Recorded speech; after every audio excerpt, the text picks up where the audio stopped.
look like they belong on the CW or Netflix. I don't blame, obviously, Brie Larson for that. But what's going to be hilarious is now, if you've never noticed that like annoyed mom at the grocery store expression that Brie Larson has in real life all the time, and apparently, Okay, well, the first reactions are starting to appear to the Captain Marvel trailer. I've had about an hour or so since I saw it, and I've had a few thoughts. And listening to some of the complaints, I think they kind of maybe dovetail a little bit with what I think this movie might be doing. The thing I'm hearing is people saying it seems kind of bland or boring. And as you were just hearing from the quartering there, the ye old wooden face complaint that has not just been levied at Brie Larson, but I also hear about Michael Burnham, or with the exception of Sigourney Weaver, pretty much any woman who doesn't smile a lot. I hear that there's or scowl. Either they got to be angry or happy, but being a little emotionally distant in some form or fashion, apparently that's wooden acting. Even though this is going to be a movie set in the '90s, the era of Winona Ryder and Janine Garofalo, I don't know. I found her pouty look quite fine. It's also interesting seeing a blonde. My God, they've almost been entirely been replaced by redheads in media. So hey, that's cool. What I think this movie's doing, my overall vibe from the snippets of story that we kind of get in the clips we see, and especially with the musical vibe and even the kind of serious tone, is what I kind of think this movie is Marvel redoing Man of Steel, except doing it well because they're Marvel. But the fallen alien with godlike powers arriving on Earth, uh, becoming buddy with a pseudo government faction in terms of Shield, and then having that actually kind of be more already an established thing. So it's more interesting for the audience for her to be meeting these people as opposed to in Man of Steel. Like, we don't know who the fuck these generals or scientists and stuff are, so it's dumb. Um, this I get a definite impression that a lot of her background story is going to be told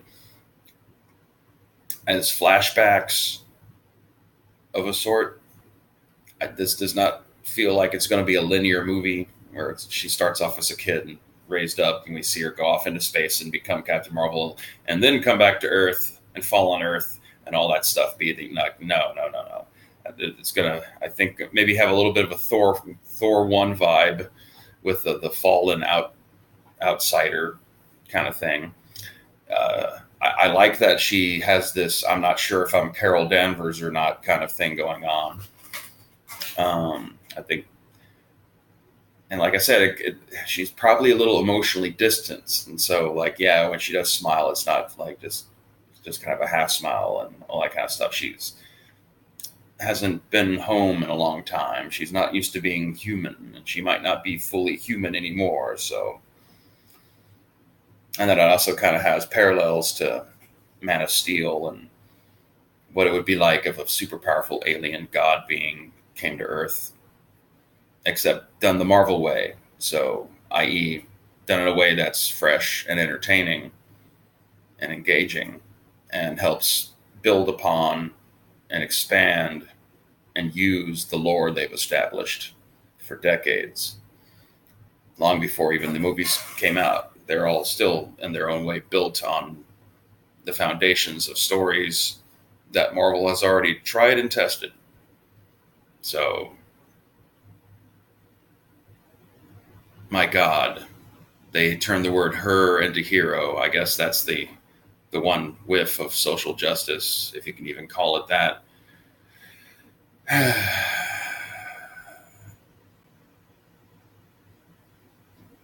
It'd be nice to live in a world where We don't feel like we have to distinguish stuff that should be fairly obvious to the viewer anyway. Like you don't really need to have any word referencing the gender in the damn trailer when you can see the person with your eyes, kind of a thing. So there's really no point to even like bring it up either way.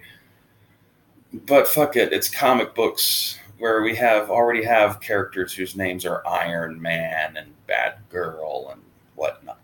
So I'm not terribly offended by that. I'm not offended by that at all. Marvel's a big playing field, and they've always had a socially progressive point of view going back decades at the comics themselves. Most exemplified, of course, with the X-Men, but that's been present all across the board. And whereas they might be more politicized now, that's always been an aspect of these characters. And the way that Black Panther had a lot of openly black empowerment messages built into it without it destroying or negating or pissing on the rest of the Marvel Universe. I fully anticipate that Captain Marvel is going to have built into it a lot of girl power kind of stuff, especially also since it was set in the 90s, which was the era of the Spice Girls and all that kind of stuff. So everyone just needs to chillax. It's not the end of penis.